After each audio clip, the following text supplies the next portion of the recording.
నిరంకుశ నిర్ణయాల నిర్దయవానిధి ఓ విధి విచిత్రాల నిధి ఓ విధి విచిత్రాల నిధి.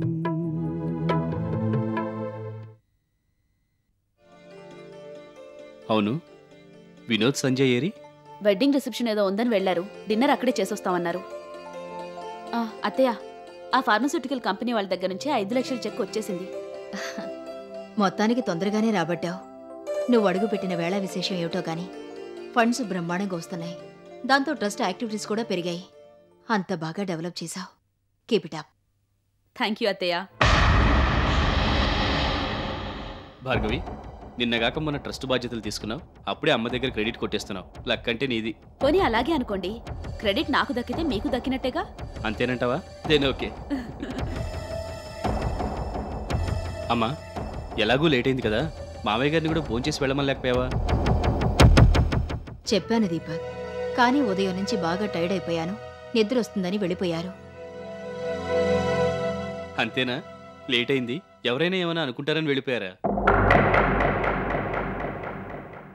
అలా అనుకునే మనుషులు మన ఇంట్లో ఎవరున్నారు దీపక్? అదేం లేదు.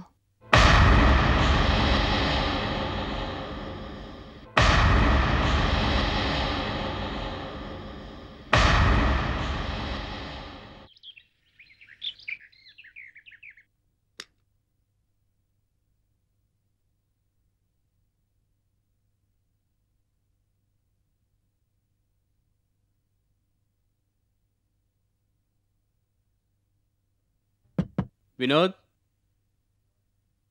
వినోద్, వినోద్.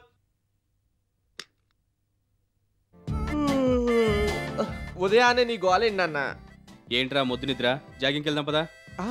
నీతో జాగింగా? ఇంక లైఫ్లో రాను. మొన్న కాళ్ళ నొప్పులు ఇంకా తగ్గలేదు. ఏడ్చావులే, ముందు పదా. నాన్న రాత్రి పడుకునేసరికి బాగా లేట్ అయింది. ఈ ఒక్కరోజుకి వదిలేనన్నా. రేయ్, ప్రతిరోజు ఇదే సమాధానం చెప్తున్నావు. అయినా నువ్వు జాగింగ్ చేస్తే నా ఒళ్ళేం తగ్గదురా. నేను రమ్మంటున్నది నీకోసమే, పద. అంతగా ఒళ్ళు పెరిగితే అప్పుడు రోజుకు 2 సార్లు జాగింగ్ చేస్తానన్నా. మా మంచి నాన్న కదా. ఈ రోజుకి నన్ను వదిలేసి నువ్వు వెళ్ళు. All the best. తొందరగా వచ్చే, ఆఫీస్కి లేట్ అయిపోతుంది. నీ చచ్చుపుచ్చు సలహా నాకేం అవసరం లేదు. పోయి పడుకోబా. Thank you.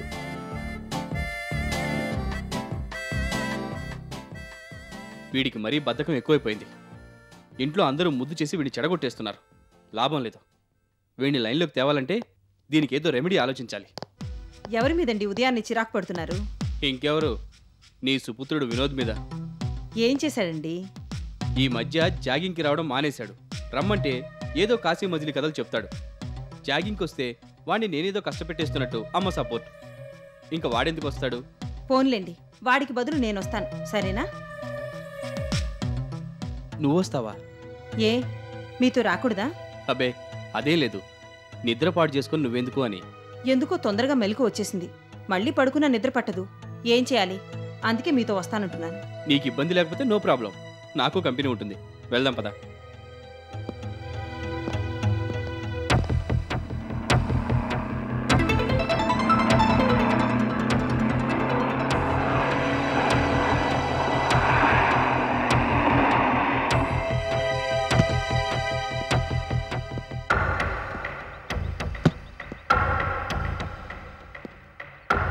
దిగు భార్గవి.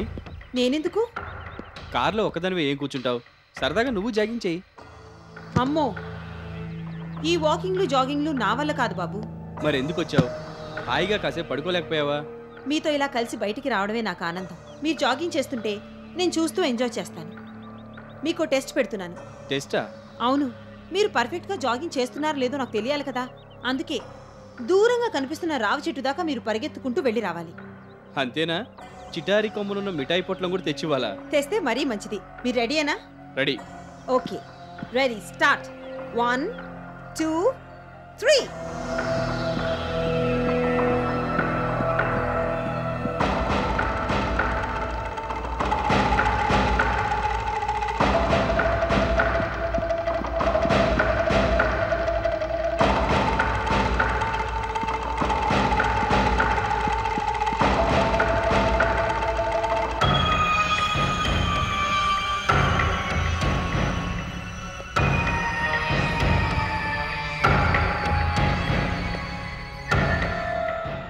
హలో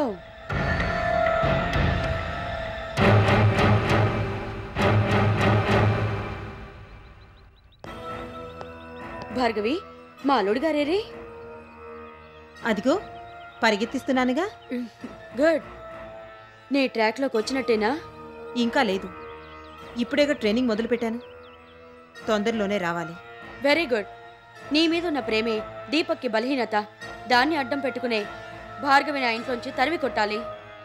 ఇంతకీ భార్గవికి మీ అత్తగారికి మధ్య అగ్గిపుల్ల గీసి పారేయమన్నాను. పారేసావా? బగ్గుమందా? లేదు, వెంటనే ఆరిపోయింది. అదేంటి? అదే నాకు అర్థం కాలేదు. నిన్న రాత్రి మా అత్తగారు డాడీ ఇంటికి రాగానే మన ప్లాన్ ప్రకారం భార్గవిని కదిపి చూశాను. వాళ్ళదేం తప్పులేనట్టుగా మాట్లాడింది. ఒక్క మాట నోరు జారినా 10 మాటలు చెప్పి మా అత్తగారికి అనుమానం వచ్చేలా చేద్దును. అలాగని ఊరుకున్నావా? ఊరుకునే మనిషినైతే ఆ ఇంటికి ఎందుకు వెళ్తాను?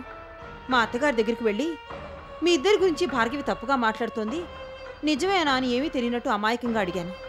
మా అత్తగారిలో రియాక్షన్ లేదు. స్లో పాయిజన్లా ఇంకొంచెం ఇంజెక్ట్ చేశాను.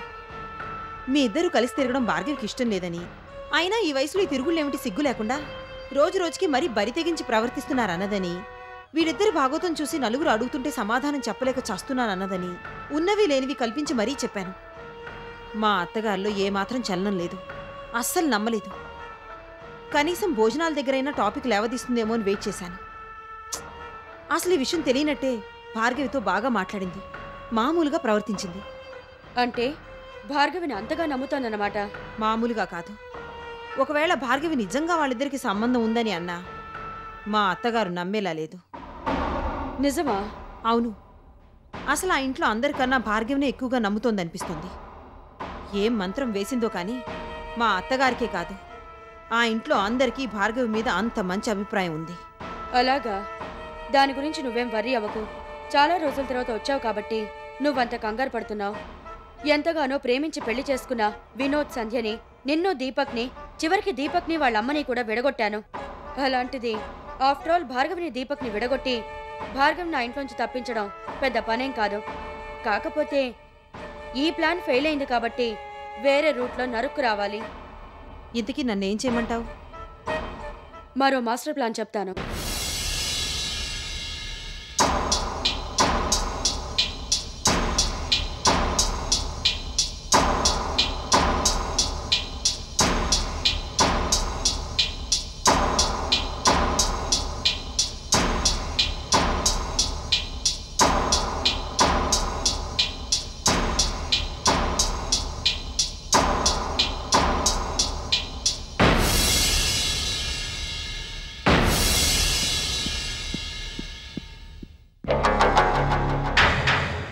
అదిగో నీ ప్రియమైన మొగుడు వచ్చేస్తున్నాడు.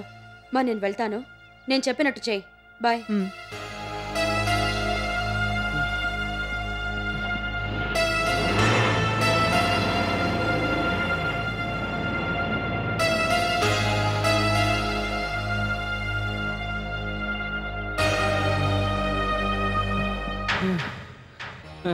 కోచ్ గారు, పరుగోకేనా?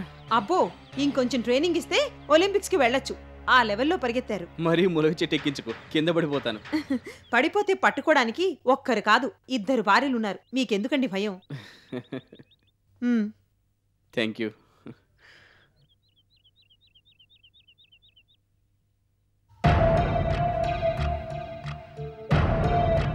ఏమిటి భార్గవి ఆలోచిస్తున్నావు?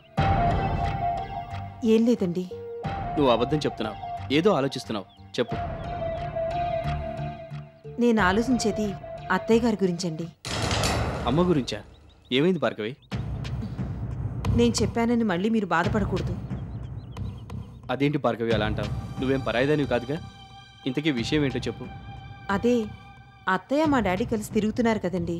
అవును, వాళ్ళిద్దరూ మంచి ఫ్రెండ్స్, ఒకరినొకరు బాగా అర్థం చేసుకున్న మనుషులు. అందులోనూ ఇప్పుడు బిజినెస్ పార్ట్నర్స్. త్వరలో పెళ్లి కూడా చేసుకోబోతున్నారు అని మనం అనుకుంటాం. మన వాళ్ళు కాబట్టి వాళ్ళని సరిగా అర్థం చేసుకుంటాం. అందరూ అలా అర్థం చేసుకోవాలి కదండి. ఏమైంది భార్గవి? వాళ్ళిద్దరిని ఎవరైనా ఏమైనా అన్నారా? అలా తిరుగుతున్నారని తప్పు పట్టారా? ఎవరో అయితే నేను పెద్దగా పట్టించుకునేదాన్ని కాదు. ఈ విషయం మీ దాకా తీసుకొచ్చేదాన్ని కాదు. అలా అంటావేంటి భార్గవి? ఎవరేమన్నా చెప్పడం నీ బాధ్యత. ఇందులో ఎవరికీ భయపడాల్సింది లేదు. ఎవరో ఏదో అనుకుంటారని బాధపడాల్సింది కూడా లేదు. ఇంతకీ ఎవరన్నారు? భార్గవి. భార్గవ అవునండి, మీరు నమ్మలేకపోతున్నారు కదూ. నేను కూడా మీలాగే నమ్మలేకపోయాను. అసలు ఏమైందో చెప్పు భార్గవి. నిన్న రాత్రి అత్తయ్య గారు డాడీ లేటుగా ఇంటికొచ్చారు. నేను భార్గవి టెర్రస్ మీద కూర్చుని కబుర్లు చెప్పుకుంటున్నాం. కారు చప్పుడైతే చూశాం. అత్తయ్య డాడీకి టాటా చెప్పి లోపలికి వెళ్ళిపోయారు. నేనేం పెద్దగా పట్టించుకోలేదు. కానీ భార్గవి మాత్రం ఎవరైనా చూస్తేవని అనుకుంటారని కూడా లేకుండా ఈ వయసులో వీళ్ళిద్దరికీ తిరుగుళ్ళేమిటి? ఇప్పటికే బయట వీళ్ళిద్దరి గురించి నానా రకాలుగా చెప్పుకుంటున్నారు. వాళ్ళకి ఆలోచన లేకపోయినా కనీసం మనకైనా ఉండాలి కదా. బయటికి వెళితే వీళ్ళిద్దరి గురించి అడుగుతుంటే ఏం చెప్పాలో తెలియక సిగ్గుతో చచ్చిపోతున్నానని ఏదేదో మాట్లాడింది. ఈ విషయం మీకు చెప్పాలా వద్దా అని నిన్నటి నుంచి మదన పడుతున్నాను. కానీ ఇంట్లో జరిగింది చెప్పడం భారీగా నా బాధ్యత కాబట్టి చెప్పక తప్పలేదు. ఈ విషయాలన్నీ ఇంట్లో మాట్లాడితే బాగుండదు కదా, అందుకని నేను మీతో పాటు వచ్చాను.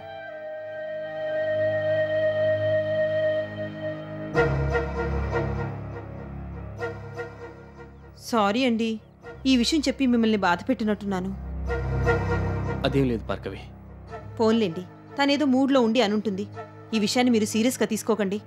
అన్నట్టు మరో విషయం, మీరు నాకు ప్రామిస్ చేయాలి. ఏమిటి భార్గవి? ఈ విషయం మళ్ళీ భార్గవిని అడగనని నాకు మాట ఇవ్వాలి. ఓకే, అడగను. సరేనా? ప్రామిస్? ప్రామిస్.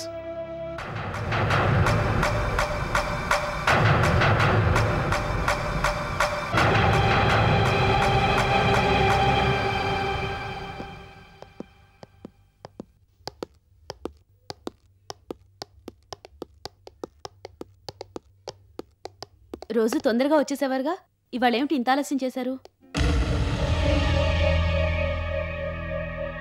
ఏమిటండి అలా ఉన్నారు? ఆయనకి బాగా ఒళ్ళొచ్చేస్తుందని కాస్త ఎక్కువగా పరిగెత్తించాను భార్గవి. అలాగా, అందుకే నా మొహం అంత నీరసంగా ఉంది.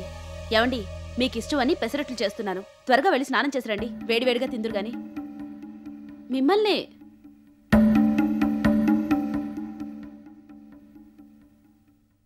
ఏంటండి ఎప్పుడు చూడనట్టలా కొత్తగా చూస్తున్నారు? కొత్త బుద్ధులు వస్తుంటే అన్నీ కొత్తగానే కనపడతాయి.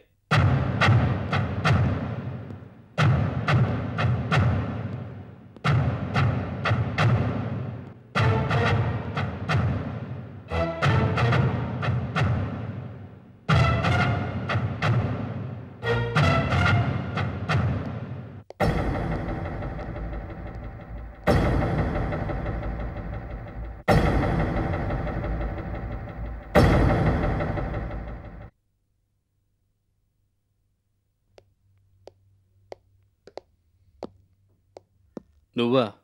నీ లెవెల్కి ఇలాంటి చిల్లర పనులు చేయడం ఇబ్బందిగా లేదు? అదేమిటండి అలా అంటారు? నేనేమైనా మహారాణిని అనుకుంటున్నారా ఇలాంటి పనులు చేస్తే అలసిపోవడానికి? అయినా భర్తకు కావలసిన అందించడం కూడా పనేనా? అవుననుకో, అయినా నీకు ఆ మాట వర్తించదు కదా. అదేంటండి? నువ్వు అందరి భార్య లాంటిదనివి కాదు కదా. Your a great women. నీ ఆలోచనలన్నీ పెద్ద మనుషుల చుట్టూ, విఐపీల చుట్టూ తిరుగుతుంటాయి. ఆఫ్టర్ ఆల్ నాలాంటి వాడి గురించి ఆలోచించాల్సిన అవసరం, సేవలు చేయాల్సిన అవసరం నీకేంటి? నీ హోదాకి, నీ స్థాయికి, నీకున్న సర్కిల్కి నువ్వు ఇలాంటి పనులు చేయకూడదు. ఏం పర్వాలేదు. అయినా ఇవన్నీ మిమ్మల్ని పెళ్లి చేసుకుని ఇంటి కోడలుగా రావడం వల్లే కదా వచ్చాయి. ఈ సినిమా డైలాగులు ఎందుకు కానీ, నాబోటి మామూలు మనిషికి సేవలు చేయనంత మాత్రాన నీకొచ్చిన నష్టమేం లేదు. ఏమిటండి ఇవాళేదో కొత్తగా మాట్లాడుతున్నారు? కొత్తగా ఏముంది, ఉన్నమాటే అంటున్నాను. ఎన్నాళ్ళు నీ గొప్పతనం నాకు తెలీదు, ఇప్పుడు తెలిసింది. తెలిసాక కూడా నిన్ను చిన్న చూపు చూడలేను కదా. చూడండి, నేనేమైనా తప్పు చేస్తే డైరెక్ట్గా తిట్టండి. రేపటి నుంచి ఇలా చేస్తే బాగుండదని చెప్పండి. అంతేకాని మనసులో ఏదో పెట్టుకొని ఇలా మాట్లాడితే నాకెలా తెలుస్తుంది? అమ్మమ్మ, ఎంత మాట! తప్పులు ఎదుటి వాళ్ళు చేస్తారు కానీ నువ్వెందుకు చేస్తావు? అయినా నీకు చెప్పేంత గొప్పవాడిని కాదు నేను. మీరెందుకు ఇలా మాట్లాడుతున్నారో నాకు అర్థం కావడం లేదు. అన్నట్టు చెప్పడం మర్చిపోయాను, నిన్న మీ మావయ్య గారు వచ్చారు. ఏ రాకూడదా? రాకూడదని నేనెందుకు అంటానండి? నువ్వు అంటావని కాదు, కానీ ఆయన ఇలా ఇష్టం వచ్చినప్పుడు ఇక్కడికి వచ్చిపోతుంటే ఎవరైనా ఏమైనా అనుకుంటారేమోనని. ఆయన ఇవాళ కొత్తగా రావడం లేదు కదండి, అందులో అనుకోవడానికే ఉంది. ఏమో, నాకేం తెలుసు? తెలిస్తే నీకే తెలియాలి.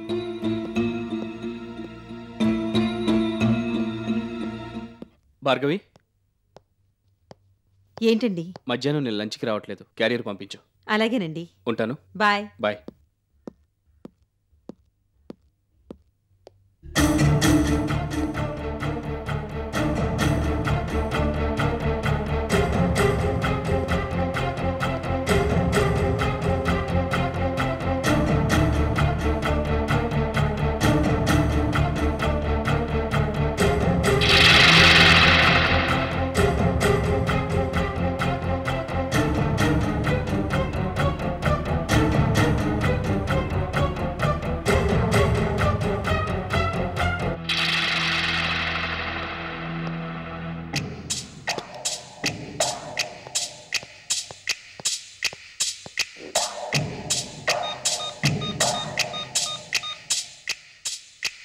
హలో. చెప్పు భార్గవి, ప్రోగ్రెస్ ఎలా ఉంది? ఏమంటున్నాడు నీ పతిదేవుడు? ఏముంది, మొన్న నువ్విచ్చిన అగ్గిపుల్ల గీసి పడేశాను. వెంటనే రాజుకుంది. దీపక్ భార్గవి గురించి ఆలోచనలో పడ్డాడు. బయటికి చెప్పకపోయినా ఇండైరెక్ట్గా భార్గవిని అనుమానిస్తున్నట్టుగానే బిహేవ్ చేస్తున్నాడు. వండర్ఫుల్ భార్గవి, ఏం జరిగిందో కాస్త వివరంగా చెప్పు. అలాగా, అంత గొడవ జరిగిందా? గుడ్. రాజుకున్న నీకు అలాగే మండాలి. ఆ దెబ్బకి ఉక్కిరి బిక్కిరి అయిపోయి భార్గవి ఆ ఇంట్లోంచి బయటికి పోవాలి. నీ స్థానంలోకి మళ్ళీ నువ్వు వచ్చేయాలి. ఇది ఎంత తొందరగా జరిగితే అంత మంచిదే. తొందరగా పనైతే నాకు మంచిదేగా, అందుకే ఆ ప్రయత్నంలోనే ఉన్నాను. నాకు కావాల్సింది ప్రయత్నాలు కాదు, ఫలితం. ఏ పని మీదైతే నేను అక్కడికి పంపించానో అది వెంటనే పూర్తవ్వాలి. నా పగ చల్లారాలి. నేను ఆనందంతో పొంగిపోవాలి. ఆ రోజు ఎంత తొందరగా వస్తుందా అని ఎదురు చూస్తున్నాను. ఆ విషయం నాకు వేరే చెప్పాలా? ఆ మాత్రం అలర్ట్గా ఉంటే చాలు. ప్రోగ్రెస్ చెప్పావుగా, ఫోన్ పెట్టేయి. మరి నా సంగతి ఏం చేసావు? ఈ రోజు చేయాల్సిన పనులు ఎవరు గుర్తు చేయనక్కర్లేదు. ఎప్పుడు ఏది చేయాలో ఎలా చేయాలో నాకు బాగా తెలుసు. ఆ విషయంలో నువ్వేం కంగారు పడకు, నీ పని అవుతుంది. That's all. దాని గురించి అడగడానికి మాత్రం మరోసారి ఫోన్ చేయకు.